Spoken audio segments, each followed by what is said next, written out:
Hi guys, आज की video का टॉपिक है probability. So basically what is probability? Chances of an event to occur. अगर हिंदी में बात करें तो प्रोबेबिलिटी क्या होता है? किसी भी चीज़ के होने की संभावना, या फिर बोलें किसी भी इवेंट के होने की संभावना। एक तरह से प्रोबेबिलिटी किसी भी चीज़ के होने के चांसेस होते हैं। फॉर एग्ज़ाम्पल, जब भी वेदर ख़राब होता है, मौसम ख़राब होता है, बादल होते हैं आसमान में, तो आप क्या बोलते हैं कि आज बारिश के आने के चांसेस हैं।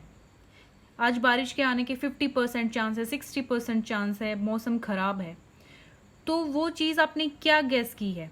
वो आपने अपनी संभावना बताई है कि आज बारिश हो सकती है, कंफर्म नहीं बोला है कि 100% होगी ही।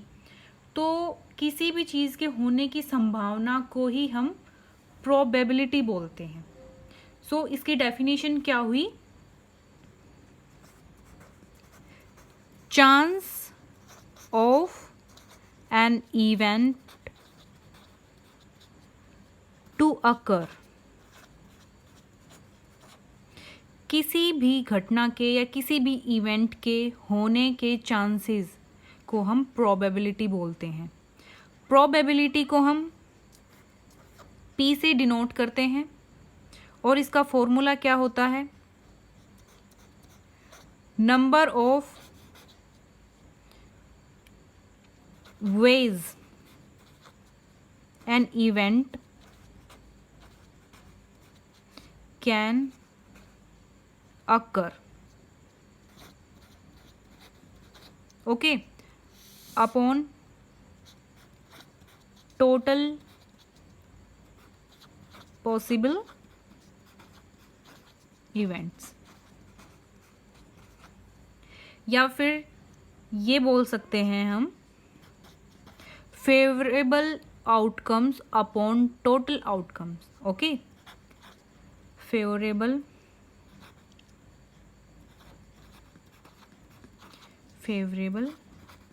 Outcomes upon total number of outcomes.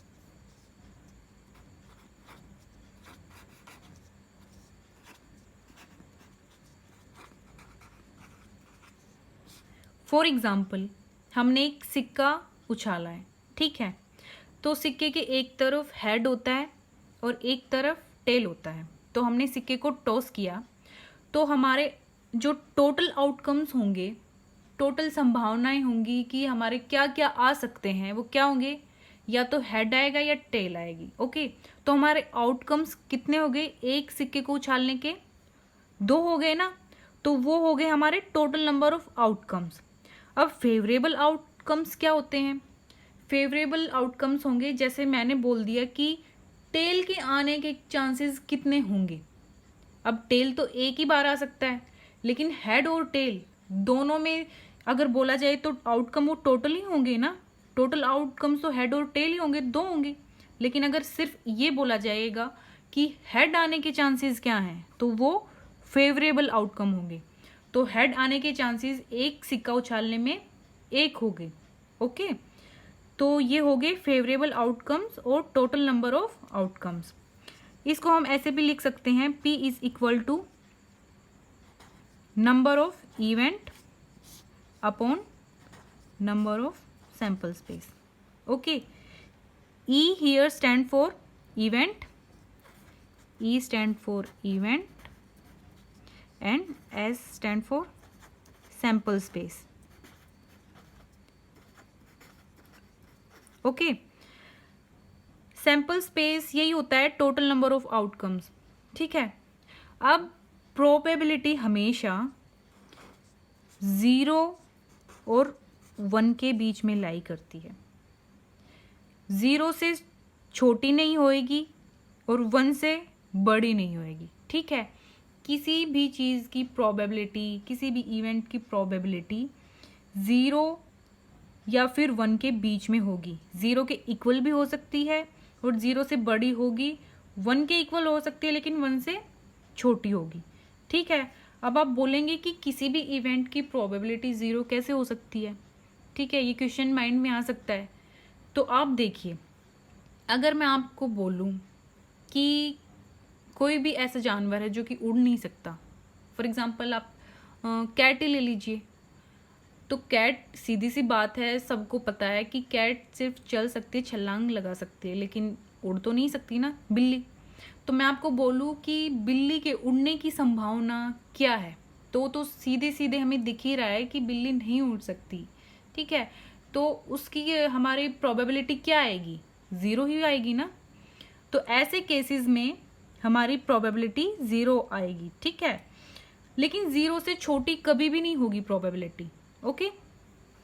और अगर परसेंटेज में बात करें तो प्रोबेबिलिटी 0% और 100% के बीच में लाई करेगी, ओके। परसेंटेज में हमेशा 0 और 100% के बीच में लाई करेगी, अदरवाइज 0 और 1 के बीच में लाई करेगी। अब प्रोबेबिलिटी पे बेस एक एग्जांपल सोल्व करते हैं, उससे ये टॉपिक और भी क्लियर हो जाएगा आपको। मैंने एग्जांपल लिया है कॉइन्स के ऊपर बेस्ड। एक एग्जांपल मैंने आपको बताया था जब मैंने एक सिक्का उछालने की बात की थी। अब मैंने 2 सिक्के लिए हैं। 2 coins are tossed. Find probability that one head on the face. So let's solve this example. मेरे पास टोस्ड कॉइन है, टोस्ड कॉइन्स हैं 2, ओके। तो मेरे पास टोटल केसेस क्या होंगे? Total number of outcomes, total number of cases बोल लीजिए या फिर आउटकम्स बोल लीजिए, okay. Total number of outcomes होंगे मेरे पास 2 की पावर 2 इज इक्वल टू 4। अब ये 2 की पावर 2 का लॉजिक मैं आपको समझाती हूँ। देखिए, प्रोबेबिलिटी पे बहुत सारे ऐसे क्वेश्चंस आएंगे जिनमें 2 कॉइन्स टॉस किए गए हैं, 3 किए गए हैं, 4 किए गए हैं। अब 2 कॉइन्स और 3 कॉइन्स जब टॉस किए जाते हैं तो आप सिंपली उनके आउटकम्स निकाल सकते हैं, ठीक है। लेकिन 3 से ज़्यादा जब कॉइन दे दिए जाते हैं तो टाइम वेस्टिंग बहुत ज़्यादा हो जाता है। कितने आउटकम्स आप ट्राई करके देखेंगे, लिख के देखेंगे। तो इसके लिए सिंपली फॉर्मूला है कि टोटल नंबर ऑफ आउटकम्स जब निकालने हो कॉइन्स के, तो आपको क्या करना है, 2 की पावर उतना ही कर देना है जितने कॉइन टॉस किए गए हैं। यहाँ पे 2 कॉइन टॉस किए गए थे तो मैंने 2 की पावर 2 कर दिया, ठीक है। तो मेरे टोटल आउटकम्स 4 आएंगे। अगर 3 कॉइन टॉस किए होते ना तो टोटल नंबर ऑफ आउटकम्स मैं कैसे निकालती, 2 की पावर 3 कर देती। सो हम कितने भी हमारे पास कॉइन्स दिए हुए हों 3, 4, 5 ऐसे करके हम टोटल नंबर ऑफ आउटकम्स निकाल सकते हैं, ठीक है। अब ये तो मेरे पास 2 कॉइन्स ही दिए हुए थे तो मैं इसका आपको सैम्पल स्पेस निकाल के ही दिखा सकती हूँ। 2 कॉइन थे, ठीक है। तो दोनों को एक साथ उछाला गया है तो मेरा चांसेस होगा या तो दोनों पे हेड आए, हेड हेड, ठीक है। सेकंड केस होगा एक पे हेड आए और एक पे टेल आए। थर्ड केस होगा एक पे टेल आए और एक पे हेड आए। और फोर्थ केस होगा दोनों पे टेल आए। तो ये मेरे 4 टोटल नंबर ऑफ आउटकम्स हैं, ठीक है, जैसे हमने यहाँ पे निकाले थे 2 की पावर नंबर ऑफ कॉइन्स करके, ओके। तो अब मुझे निकालना क्या है, मेरे से क्वेश्चन में पूछा क्या गया है कि मुझे प्रोबेबिलिटी निकालनी है कि एक हेड आए, ठीक है। तो number of cases that 1 head on the face is equal to, यहाँ पे चेक करिए सिर्फ एक हेड किन कॉइन्स में आ रहा है, किन आउटकम्स में आ रहा है। इन 2 आउटकम्स में मेरे पास सिर्फ एक हेड आ रहा है। इसको मैं नहीं ले सकती क्योंकि इसमें 2 हेड आए हुए हैं। मेरे को सिर्फ निकालना है कि एक हेड आए। तो number of cases that 1 head on the face is equal to 2, okay. Then हमारी प्रोबेबिलिटी क्या होगी, probability is equal to number of favourable outcomes, हमारे यहाँ पे फेवरेबल आउटकम्स क्या हो गए, number of cases that one head on the face. तो क्या है, number of favourable outcomes upon total number of sample space. Okay, तो फेवरेबल केसेस मेरे पास 2 हैं और टोटल नंबर ऑफ आउटकम्स मेरे पास 4 हैं, यानी कि टोटल केसेस। तो 2 से 4 कैंसिल हो रहा है, कितने पे हो रहा है, 2 1 जा 2, 2 2 जा 4, तो 1/2। ये मेरे पास प्रोबेबिलिटी आ गई that one head on the face.